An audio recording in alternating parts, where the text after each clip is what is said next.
Hola Mariano, buenas tardes, ¿cómo estás? Hola Cecilia, hola Jorgelina, ¿cómo están? Un gusto para mí estar acá con ustedes. ¿Cómo estás, Mariano? Gracias por venir y por haber aceptado esta invitación. No, por favor, un gusto para mí. Mariano, nosotros ya anunciamos tus antecedentes. Estamos acá con Mariano Viteta, traductor público, abogado, y además me estoy olvidando de algún otro rango Tengo una académico, maestría en Mariano. Derecho Comparado. Eso, hice un ¿No? LLM en Derecho Comparado en Louisiana State University y ahora estoy haciendo el doctorado en Derecho en la Universidad de Maastricht, en Países Bajos. Ahora sí que terminamos la presentación. Bueno, nosotras estamos enfocadas en este esfuerzo, que es una iniciativa individual de difundir lo que hace el traductor público. Entonces, teniendo en cuenta todos estos títulos, este rango académico importante que tenés, y sobre todo dos profesiones, ¿cómo te sentís más? ¿Como traductor público o como abogado? No, totalmente como traductor público. De hecho, Ah, estudié mira. primero la carrera de traductor público y después la carrera de abogado. Ambas la hice en la Universidad de Buenos Aires, que tiene la facilidad de poder hacer las dos carreras al mismo tiempo, casi al mismo tiempo. Permite hacer algo que se llama la simultaneidad. Hay muchas materias en común, como ustedes sabrán, en la carrera, entre las carreras de traductor público y las de Derecho. Y mi vocación inicial fue por la carrera de traductor público, por la traducción. Me interesaba cursar en la carrera de traductor público de la Universidad de Buenos Aires por justamente la combinación con lo jurídico y la posibilidad de hacer abogacía más adelante. Así que, y de hecho, bueno, me recibí primero de traductor y unos años después de abogado, y en verdad nunca ejercí la profesión de abogado de manera intensa. He hecho algunas cosas aisladas, pero sí la de traductor público desde que me gradué o incluso antes. Siempre me dediqué, incluso haciendo otras cosas a la vez, siempre me dediqué a la traducción pública, así que, y de traducción jurídica en general. Así que Claro. esa es mi principal ocupación, digamos. Bueno, entonces nos viene bárbaro realmente para esta tarea de difusión. Yo sé que Jorgelina se había reservado unas preguntas para hacerte y yo después sigo. Sí, Buenísimo. no quería expoliar mucho, ¿no? Pero bueno, por economizar un poco el tiempo, yo sé que estás con tiempos acotados. Me pareció súper interesante el proyecto de la traducción del Código Civil de Luisiana y un poco quería, o sea, que cuentes tu experiencia, cómo se llega y cómo se trabaja en esos equipos, cómo salen las propuestas, qué tiempo lleva, qué desafíos, ¿no? Y todo lo que se te ocurra de, por ejemplo, yo personalmente nunca intervine en un proyecto de esas características, me parece súper interesante. Buenísimo. Sí, es un proyecto de una envergadura importante. La traducción del Código Civil de Luisiana es una iniciativa del Center of Civil Law Studies de la Facultad de Derecho de la Universidad de Luisiana, del estado de Luisiana, Louisiana State University. Y en particular de su director, que se llama Olivier Moretot, un profesor de Derecho francés, especialista en Derecho Comparado, que en el 2005 se trasladó desde Lyon, de su ciudad natal, a Baton Rouge, donde está LSU, para asumir el liderazgo del Center of Civil Law Studies. Y uno de los mandatos, una de las tareas principales que tuvo Olivier cuando llegó a LSU fue promover y difundir la tradición civilista o de derecho continental de Luisiana, que como sabemos es una jurisdicción mixta que combina common law con derecho continental o romano de base germánica. En ese marco, él en 2008-2009 comenzó con la traducción del Código Civil de Luisiana al francés, porque actualmente el Código Civil de Luisiana que rige en la actualidad es de 1870. Es el tercer Código Civil que tiene Luisiana. Luisiana tuvo otros dos códigos civiles, el primero en 1808, que en realidad se llamó Digesto, el de 1825, que ya se llamó Código Civil, y finalmente en 1870 se volvió a recodificar. El Ahí primer mano Código a Civil mano que... con el código de Vélez, ¿no? Ahí, bueno, el segundo sí, los dos Claro, primeros mucho antes que el Código de Vélez. Eso es interesante. claro, me De hecho, refería exacto Luisiana... al segundo, sí, sí. De hecho, Ya. el Código de Luisiana es el primer código civil de tradición decimonónica en todo el continente americano, mucho antes que nuestras jurisdicciones. Y es interesantísima la historia jurídica del Estado de Luisiana y del Código Civil, porque los dos primeros códigos civiles, el de 1808 y el de 1825, originalmente se redactaron en francés, porque en Luisiana había una población francesa importante en cuanto a número y relevancia. Hay una historia interesantísima en torno a eso, que esa población es la que hace que el Estado de Luisiana conserve al día de hoy la tradición de derecho continental, ¿no? Y que no deje que penetre el common law. Y Y vos, bueno, lo que pasó, perdón. como traductor Sí, sí. público, perdóname que te interrumpa, como traductor público, ¿qué diferencial sentís que pudiste aportar a este proceso de traducción? Digamos, Bueno, la otra persona que tradujo al francés, ¿también es traductor público, traductor jurado? no, bueno, intervinieron muchas personas en ese proyecto, porque el proyecto de traducción al francés originalmente lo inició Olivier Moretot, que es profesor de Derecho Comparado, académico, con mucho interés en la traducción, personal, porque él ha publicado en francés e inglés, se autotraducía, y mucha de la bibliografía de Derecho Comparado va entre esos idiomas, así que un interés académico por la traducción, y la manera en que se estructuró ese proyecto al francés es diferente de cómo se hizo el español, porque Olivier consiguió un convenio entre LSU y una universidad, creo que es la de Nantes, de Francia, que tiene una maestría muy interesante en la que preparan traductores jurídicos, es una maestría de juristas trilingües, algo así se llama, y es para personas que estudian traducción y derecho, y que combinan ambas cosas, y durante 2 años se dedican a la traducción jurídica. Entonces, el grueso de la traducción lo hacían pasantes que venían de Francia a Baton Rouge, y se quedaban 2 o 3 meses traduciendo, y luego revisaban con Olivier. O sea que fue una mezcla de traductores jurídicos y traductores del palo más bien académico, más bien del derecho comparado. En el caso mío, como me preguntaba Cecilia, creo que el diferencial como traductor público es esta formación específica en traducción, que hace que cuando uno ve un texto redactado originalmente en inglés, que tiene una base romano-germánica, sea más fácil identificar ciertas cuestiones que ya tenemos nosotros aceitadas. No sé, la típica diferencia entre optar por un equivalente funcional o una traducción explicativa es algo que tenemos totalmente incorporado. Quizás para un académico que se dedica al derecho comparado es una decisión un poco más difícil, o que si bien que no tiene incorporado en el trabajo diario. Las técnicas de traducción para nosotros son el día a día. Claro, mirá, ahí se nota el diferencial. Si me permitís, Totalmente. acá exhibo un extracto que nos remite al área de derechos reales, ¿verdad? Perdón, Sí. perdón, antes de pasar a derechos reales, Ceci, me pareció súper interesante tu pregunta y lo que vos comentabas, Mariano, porque generalmente, por ejemplo, pasa en otras áreas, ¿no? Yo me he encontrado permanentemente que por ahí te dicen, no sé, los de ingeniería o los de, no es traducción jurídica, pero los de ingeniería, los de medicina te dicen, no, porque los traductores no saben, entonces mejor que sea un médico. Y acá Claro. vos te estás dando cuenta, digamos, del proceso, que además no es unipersonal, y lo que aporta las técnicas de traducción específicamente, ¿no? Eso quería... Sí, sí, totalmente. Y también esto se refleja en el enfoque general sobre una traducción de este tipo. ¿Para quién traducimos? ¿En qué contexto? Los traductores tenemos una tendencia a ser conscientes de ese tipo de lecciones. En general, Claro.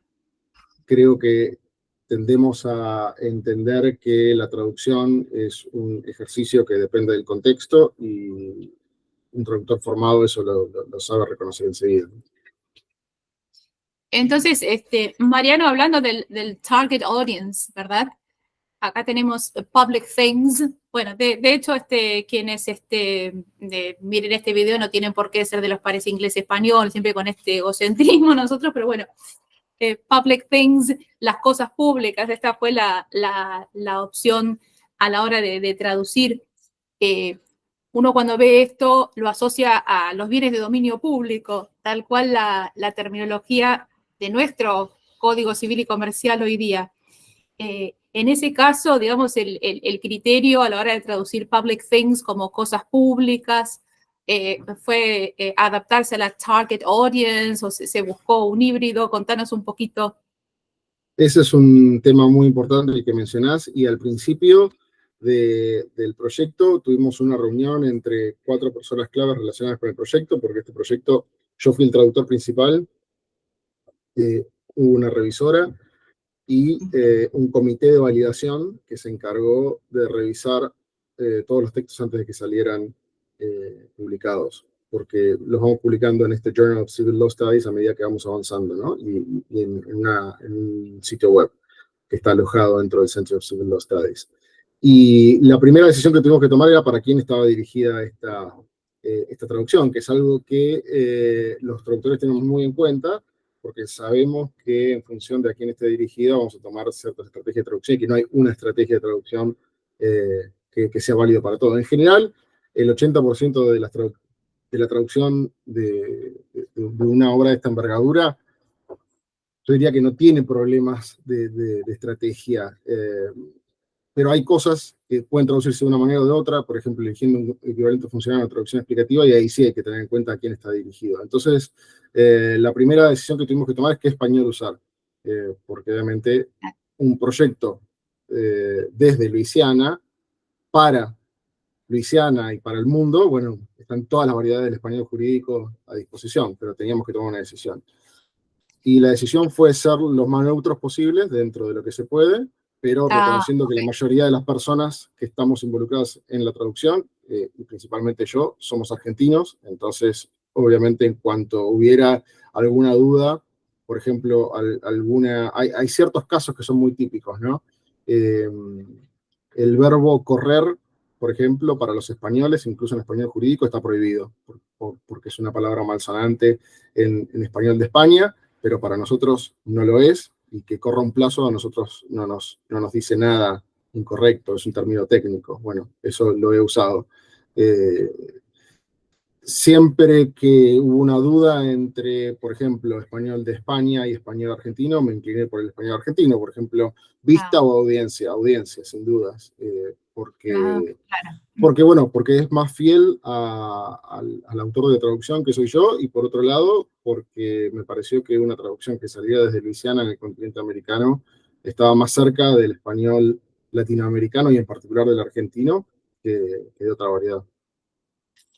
Mariano, vos también fuiste y todavía sos docente de traducción jurídica.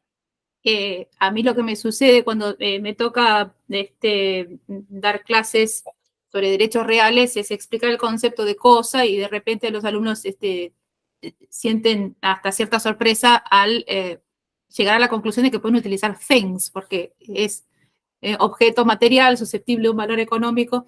Entonces, desde el punto de vista del alumno de grado, ¿vos considerás que esta obra también puede ser útil para el alumno, sobre todo para responder a esa pregunta tan clásica? Vos estarás de acuerdo conmigo en la clase de traducción, y Jorgelina también, ¿no? ¿Cómo queda? Y quizás de alguna manera esta obra responde a ese interrogante.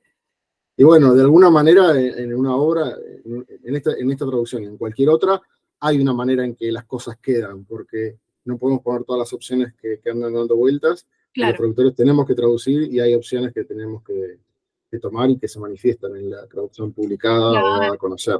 Así que desde ese punto de vista, sí, hay un montón de soluciones que se podrán juzgar y que seguramente es mejorable. Los traductores públicos, y bueno, los traductores en general, los traductores formados, sabemos que una traducción siempre es mejorable, y siempre va a haber cosas que se pueden afinar un poco más. Y desde el punto de vista de los derechos reales que vos mencionabas, bueno, derechos reales es el tema clave en el que hay diferencias de fondo entre el common law y el derecho continental. Sin y duda. En particular, en las jurisdicciones mixtas como Luisiana, se ve una terminología que no existe en el common law y que sí existe en estas jurisdicciones, ¿no? Por ejemplo, el usufructo es usufruct en el derecho de Luisiana. Y así hay un montón más, ¿no? Que en el common law es diferente. Mirá, y tienen perdón, la última que hago, pregunta técnica, ¿tienen una enumeración restrictiva, un numerus clausus en los derechos reales Sí, también? Ah, sí, mira, claro, es igual, es igual, es igual. claro. De hecho, el que esté formado en Derecho Continental agarra el Código Civil de Luisiana y se siente cómodo porque es un libro que está dividido en cuatro. Es un código que está dividido en 4 libros, un libro dedicado exclusivamente a conflicto de leyes o de derecho internacional privado, y uno que se asemeja a una parte general, no se llama parte general, pero es lo más parecido a una parte general, y otros 2 en el medio que tienen todo lo que nosotros conocemos como obligaciones, responsabilidad extracontractual, etc. O sea que el que sabe derecho civil de una jurisdicción típica de derecho continental se siente a gusto acá porque encuentra las cosas. Seguro, seguro. Y Jorgelina también tenía otra inquietud respecto de otra Del beta que lenguaje vos claro, tenés. del lenguaje claro, y que ahí yo Ah, estuve juzgando un poquito tu trayectoria. Bueno, vi que hubo un congreso, ¿fue el año pasado aquí en Buenos Aires? sí, se hizo un congreso que por Explica un primera vez fue en poquito qué es Buenos lo del Aires. lenguaje claro. Yo no sé si nuestros seguidores y nuestra audiencia lo tiene tan claro. Ahí está. Bien. El congreso que mencionás estuvo a cargo de de 2 organizaciones, bueno, una principalmente que se llama Plain, una organización que se dedica al lenguaje claro en Estados Unidos y Canadá, pero que tiene alcance internacional y membresía internacional, con el apoyo de otra organización que se dedica específicamente al lenguaje jurídico claro, que es Clarity International, que originalmente surgió como una asociación civil, digamos, inglesa, que luego se trasladó a Estados Unidos, pero también tiene alcance internacional.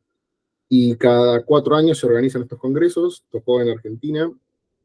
Yo me empecé a vincular con ellos en el 2012, por primera vez fui a un congreso que organizaron en Washington, D.C., en Estados Unidos. En ese momento lo organizaba Clarity, porque estas 2 asociaciones que les menciono son asociaciones hermanas que cada 4 años hacen un congreso, pero colaboran entre sí. Cuando una organiza, la otra apoya.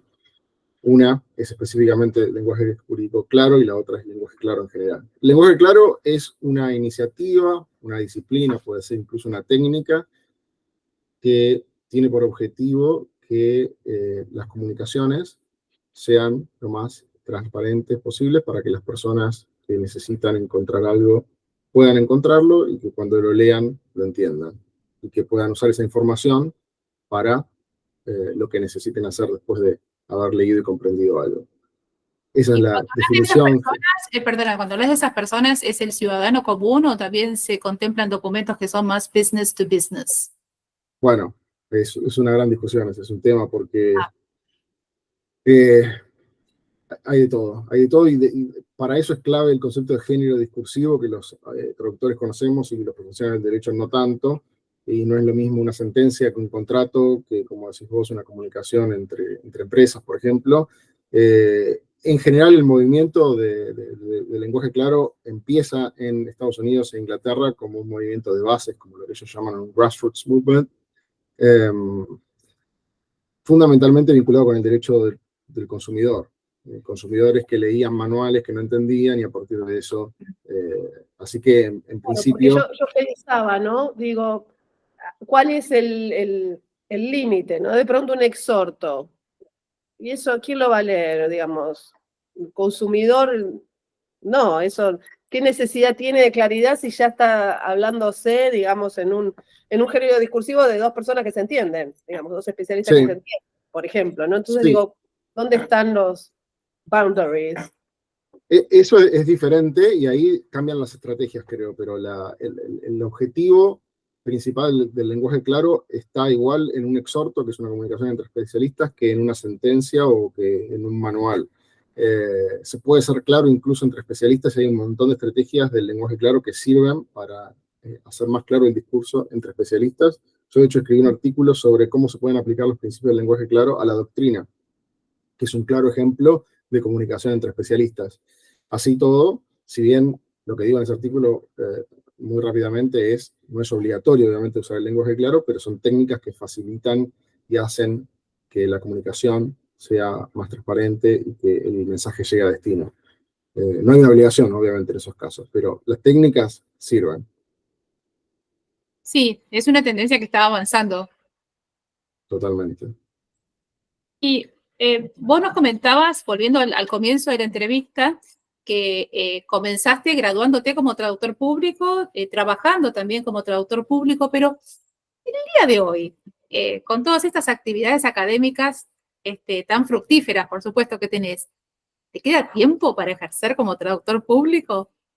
Es difícil porque mi ocupación principal hoy en día es la académica. Soy profesor a tiempo completo en la Universidad Austral, en su Facultad de Derecho, donde dirijo el área de Lengua y Derecho que me encargué de crear hace unos años, y desde donde me encargo de la formación en grado y posgrado en redacción jurídica en español y algo así como derecho comparado, derecho extranjero, derecho de Estados Unidos y de Inglaterra.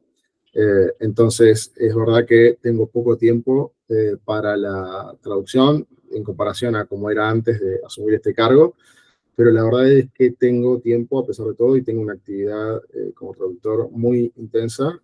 Traduzco todos los días. Es difícil combinar ambas cosas porque son ritmos muy diferentes.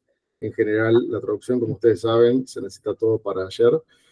Y en el plano académico hay mucho más espacio para la planificación. Entonces, bueno, Claro. logrando planificar bien lo académico, sabiendo que en un año voy a tener que dar tantas horas de clase, escribir tantos Te artículos, comprendo. etcétera, en los huecos puedo hacerme cargo del trabajo como traductor público que va apareciendo, ¿no?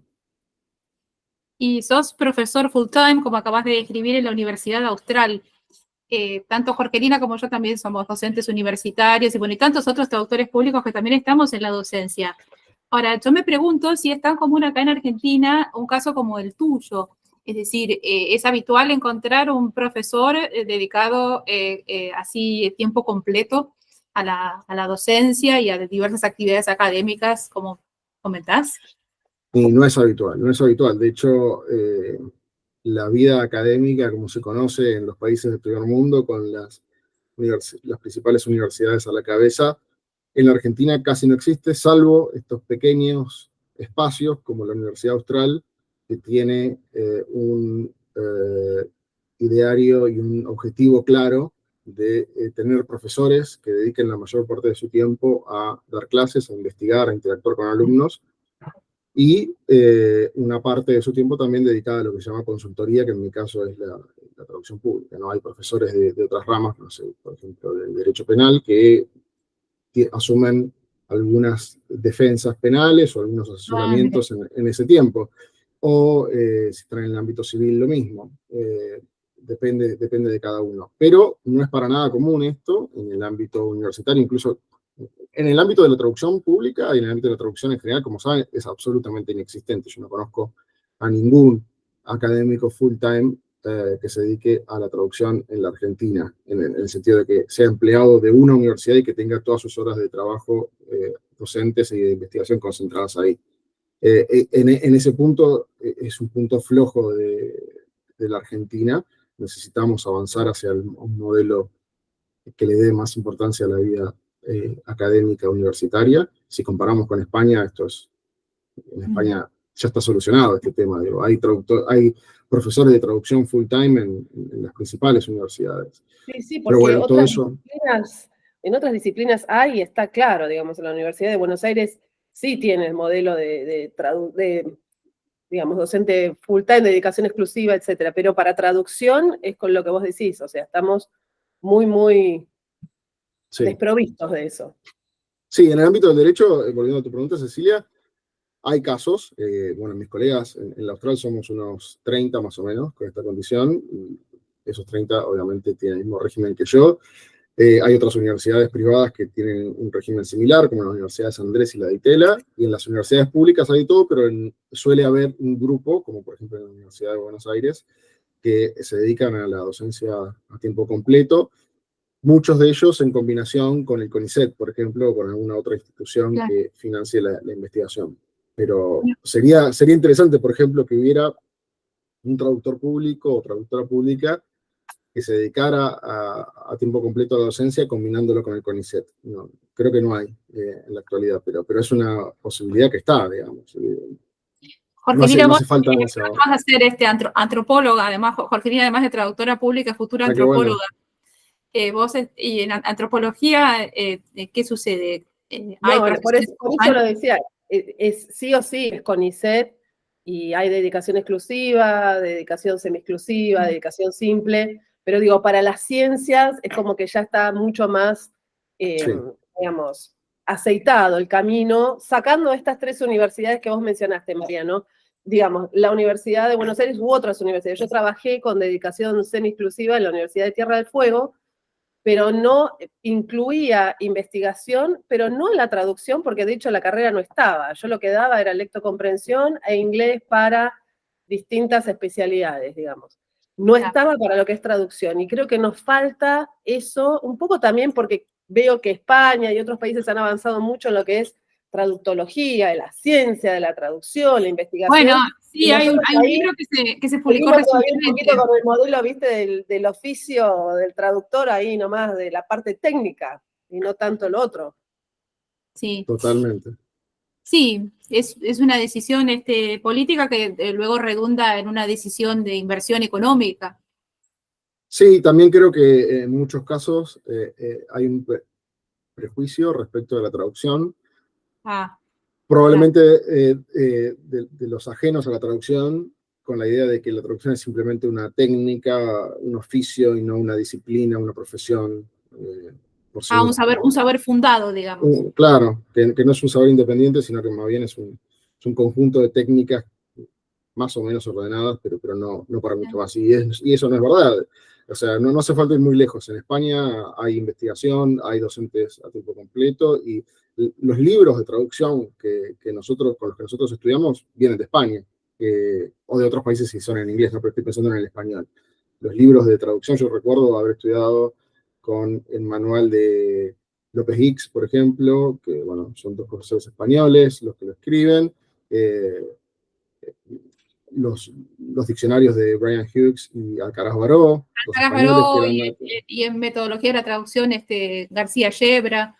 García Yebra, totalmente. Así que bueno, digo, hay algo para explorar ahí claramente, y hay en Argentina sobra materia dispuesta para hacerlo, materia gris, sobran profesionales, pero bueno, hace falta que alguna universidad tome la posta y al menos permita que algunos de sus docentes tengan esta actividad intensa. Seguro, que apueste tal vez a la jurilingüística. ¿Cómo definirías la jurilingüística? A ver. Totalmente. Bueno, jurilingüística es un término que creó Jean-Claude Gemma en Quebec, en Canadá, y fue una respuesta a una necesidad concreta de Canadá, jurisdicción dentro de la cual existe una jurisdicción mixta que es Quebec, que combina common law y derecho continental, como ustedes saben, que es bilingüe y bijurídica, porque conviven el common law y el civil law en 2 idiomas, el francés y el inglés. Y lo que llevó a Jean-Claude a acuñar ese término y a usarlo es que la traducción jurídica se quedaba corta para las necesidades de Canadá, porque hacía falta algo más, no simplemente que hubiera un texto original y una traducción, un traductor formado que hiciera eso.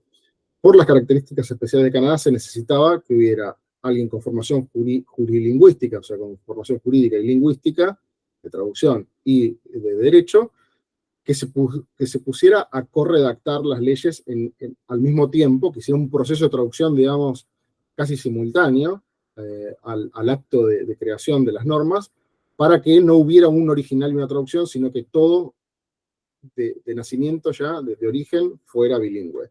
Entonces, jurilingüística empieza en Canadá con esa mirada. Con lo que después se debió llamar una mirada superadora de la traducción jurídica en sí y de la co-creación jurilingüística, lo que ellos llamaron co-drafting. Después ese término se empezó a ampliar un poco más y está muy relacionado con lo que algunos llaman law and language o lengua y derecho y sus variedades en diferentes idiomas, que en el fondo es lo que los traductores en la Argentina nos formamos, que es y particularmente en la Universidad de Buenos Aires, donde la carrera de traductor público está alojada en la Facultad de Derecho, esto lo tenemos bien claro.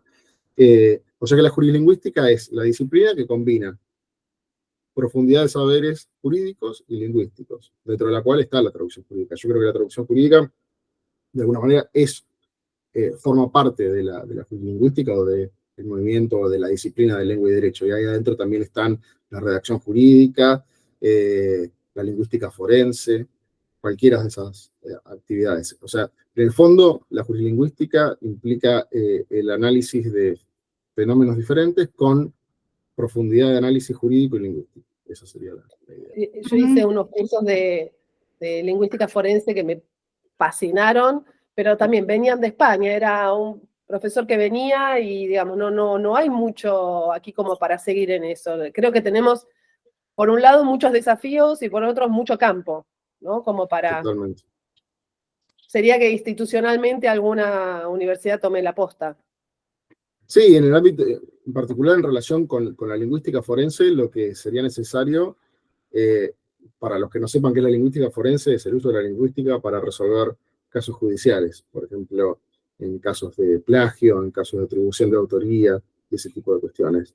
Entonces, lo que haría falta ahí es, creo, un movimiento académico profesional de personas que se dediquen a la lingüística forense y que logren demostrar en los tribunales la utilidad de esta disciplina, de para qué se puede usar, porque tendría que haber peritos que sean peritos lingüísticos forenses en el sistema argentino, que hoy en día, entiendo, no se usan.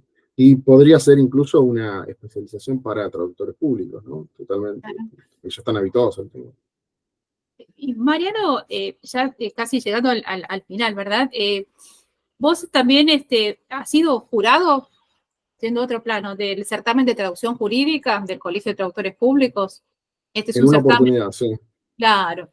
Es un certamen que se viene realizando hace muchos años y precisamente nosotros con Jorgelina lo que tratamos de hacer en estos programas modestos es trazar lo que al menos a nuestro criterio es una diferencia entre centro y periferia de las incumbencias del traductor público. Entonces, un traductor público no se dedica exclusivamente a temas jurídicos. No, claro que no. La ley 20.305 de creación del Colegio de Traductores Públicos en la ciudad de Buenos Aires no hace esa asociación. No obstante ello, la carrera de traductor público en la UBA, desde fines del año 60, está alojada en la Facultad de Derecho. Hay materias de Derecho que se estudian en todos los traductorados públicos con menos intensidad. La verdad es esa, con menos intensidad. Pero este certamen, que es transversal, Lo que pasa, Ceci, no es sobre traducción, digamos, médica, sobre traducción audiovisual, por ejemplo, es sobre traducción jurídica. Entonces, ¿qué opinás vos al respecto? Bueno, también, Jorgelina, vos querías Lo que pasa es comentar. que hay traductorados públicos que es como dijimos antes, ¿no? En la UBA sí está alojada la Facultad de Derecho, pero en otras está dentro de las facultades de lenguas. Y te diría que casi en la mayoría de las universidades Sí. el traductorado público está alojado dentro de la Facultad de Lenguas Modernas. Sí. Sí, es verdad, eso es cierto, pero aún así todos tienen materias vinculadas a lo jurídico, en más o en menos. O sea, Sí. por algo está este certamen y vos también has sido jurado. No sé, ¿qué opinás vos, Mariano? Mira, cuando yo cursaba la carrera de traductor público, tenía mucho interés por la traducción como fenómeno lingüístico y por la lengua en general, y me parecía que lo más lógico era que las carreras de traductor, incluida la de traductor público, estuvieran dentro de una facultad de lenguas. Me parecía que eso era lo más lógico. O soñando facultades de traducción específicas. Pero, digo, si uno me daba a elegir, yo pensaba que lo mejor era que estuviera dentro de letras, digamos, dentro del organigrama de la UBA. Pero Claro. después la realidad, o sea, desde el punto de vista lógico, eso es muy fácil de justificar y esa es la lógica. Desde el punto de vista práctico, el hecho de estar en la Facultad de Derecho es una ventaja impresionante para todo traductor público que estudia ahí por la cercanía con los profesionales del derecho que terminan siendo nuestros principales comitentes de traducciones y traducciones jurídicas y públicas, porque si bien esto me imagino que ya en los programas anteriores lo han analizado hasta el cansancio, traducción pública y traducción jurídica no son lo mismo, la traducción pública es esencialmente un fenómeno jurídico. Entonces, la conexión entre el derecho y la traducción pública es inescindible, y las carreras de traductor público tienen que tener, en mi opinión, una formación jurídica sólida y principal. O sea, no hay duda. La traducción jurídica y la traducción pública son diferentes, pero el traductor público en la Argentina, con la formación que tenemos, es el principal profesional formado en traducción jurídica. Es casi natural la vinculación entre uno y otro, porque sabemos que la traducción pública puede ser sobre documentos que no tengan nada que ver con el derecho específicamente. Pero en el fondo, si de algo se requiere una traducción pública, la función de ese documento en el ordenamiento jurídico es un fenómeno jurídico. Entonces, es inescindible. No hay duda de que la traducción, la formación del traductor público tiene que ser principalmente jurídica, lingüística, traductológica, etcétera. Pero en cuanto a las especialidades, después o sea, tiene que estar con mucho peso la traducción jurídica. Después el traductor público elegirá y podrá, obviamente, ampliar sus horizontes, pero la traducción audiovisual y para doblaje, por ejemplo, no es esencial a la formación del traductor público. Sin dudas, es una especialización secundaria e importante, especialmente en el mercado actual, en el que parece que hay mucho trabajo al respecto. Yo no trabajo en esa área, así que mucho no la conozco. Y hay una industria cinematográfica muy, muy importante y muy respetable. Seguro, sí. Pero la formación del traductor público, claro. No va sobre perdón, justo acá lo tengo. Exacto. Es de verdad, es el mío. Muy bien. No va sobre una película, por más respetable que sea ese trabajo, digamos, por supuesto. Totalmente. Lo mismo que la traducción médica, digo, una universidad podría elegir formar traductores públicos que tengan la especialización médica dentro de su plan de estudios, pero es una opción, no es lo estrictamente necesario. Mariano, realmente se te ve muy sólido en todas tus apreciaciones, sólido, seguro, y hasta sin miedo. No sé, Jorgelina, ¿le tendrá miedo a algo de lo cual se está hablando? ¿Vos qué opinás? Como para hacer una última pregunta. ¿A qué le tenés miedo? Adiviná. A la traducción automática. ¿Cómo ves la inteligencia artificial en este campo, ¿no? Del derecho y de la traducción. Sobre todo jurídica, sí, tal cual. A ver, te escuchamos. Bien, en la traducción pública no le tengo mucho miedo porque al menos mientras la organización de la profesión siga como es actualmente en la República Argentina y en cada una de las jurisdicciones en las que hay colegios de traductores y leyes que regulan la profesión, no me preocupa porque siempre va a haber la necesidad de que alguien ponga la firma detrás de esa traducción, y ya sea que esa traducción se haga con la asistencia de traducción, de motores de traducción automática, o directamente sin traducción automática, con las herramientas tradicionales que tiene todo traductor, eso me parece que no hay problema. El avance de la traducción automática es innegable, y creo que el profesional que no tenga miedo al respecto, que no tenga dudas, es porque no conoce en el fondo lo que están haciendo estas herramientas. Yo no estoy de acuerdo con los profesionales que dicen, no, la traducción jurídica está blindada a la inteligencia artificial, al avance de la traducción automática, y no es verdad. Como un negacionismo. Automática, no es una realidad, o sea, ya está, se está usando, y el desafío que tenemos los traductores es tratar de identificar esos supuestos en los que la traducción automática se queda corta, no sirve, puede llevar a error, y aquellos supuestos en los que sí es útil. Por ejemplo, no sé, pienso, los clientes usan traducción automática ya diariamente, todo el mundo conoce, pero muchos no conocen, por ejemplo, la diferencia entre motores de traducción automática, y creo que es una función nuestra saber la diferencia entre, por ejemplo, Google Translate y DeepL. Sabemos que DeepL funciona mucho mejor en los pares inglés y alemán que en otros pares, especialmente respecto a Google Translate. O en el par inglés-español, que DeepL es mucho mejor que Google Translate. Bueno, esta información creo que la podemos y la tenemos que compartir con los clientes que la necesiten. Muchos de mis clientes son del ámbito académico, ¿no? Y muchos usan estas herramientas muchas veces para su propio trabajo. Por ejemplo, si están leyendo algo y necesitan traducirlo, usan esto. En el ámbito académico a veces me dicen, mira, yo sé que no es lo que hay que hacer, pero esto lo pasé por DeepL, pero vos me lo podés corregir.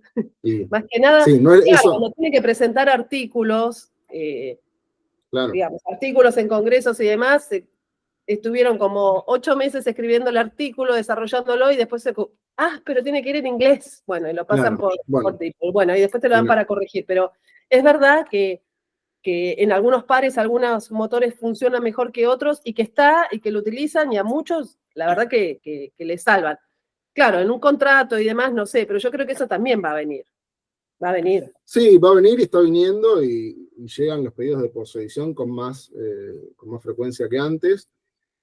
Y es una realidad a la que creo que lamentablemente nos vamos a tener que adaptar. A mí no me gusta la posedición, pero está a la vuelta de la esquina y se está imponiendo cada vez con más fuerza. Creo que lo mejor es que el traductor decida individualmente si usar las herramientas de inteligencia artificial, traducción automática, redes neurales o no, en función de su propio contexto y de su actividad. También estos motores de búsqueda son buenísimos para los traductores. Yo los uso mucho cuando estoy traduciendo para buscar vocabulario y en función del contexto, ¿no? Entonces si ponen una sola palabra, hay opciones, pero a medida que le va cambiando el contexto a esa palabra, en el resto de la oración aparecen otras opciones. Entonces, es una herramienta buena y ese es un uso en el que, por ejemplo, podríamos entrenar a los clientes o eventuales usuarios finales de traducciones para decirles, mira, este es un buen uso de la traducción automática, para buscar opciones, para ver cómo coloca un verbo, qué verbo se usa para esto, qué preposición, bueno, tenés que poner la oración así, de esta manera. Pero es una realidad con la que nos vamos a tener que amigar. En la traducción pública, como les digo, no veo mayor inconveniente. En la traducción jurídica en general, sí, está avanzando mucho la traducción automática y de alguna manera nos tendremos que adaptar, pero bueno, ahí estamos. Bueno, Mariano, ha sido un placer. De vuelta, muchísimas gracias por brindarnos todas estas explicaciones, por tu tiempo. Creo que Jorgelina y yo aprendimos bastante también. Y seguramente va a ser lo mismo para todos los colegas que nos escuchen y para todos quienes nos quieran ayudar en esta difusión de nuestra tarea en particular, el traductor público. En eso estamos, cada uno en sus vertientes. Hoy nos tocó conversar con una persona de gran bagaje académico y bueno, como yo dije, creo que bueno, también Jorgelina está de acuerdo conmigo en esto, alguien que enaltece a su vez la profesión y necesitamos tirar para arriba, jerarquizar. Bueno, Cecilia, muchas gracias por tus apreciaciones. Fue un gusto para mí hablar con ustedes. Se me pasó rapidísimo. Ahora estoy viendo que pasaron unos 40 minutos. Así que, bueno, muchas gracias y felicitaciones por el trabajo que hacen porque me parece que es muy útil. Gracias, fue un placer tenerte. Gracias a ustedes. Nos Chao, vemos. chao.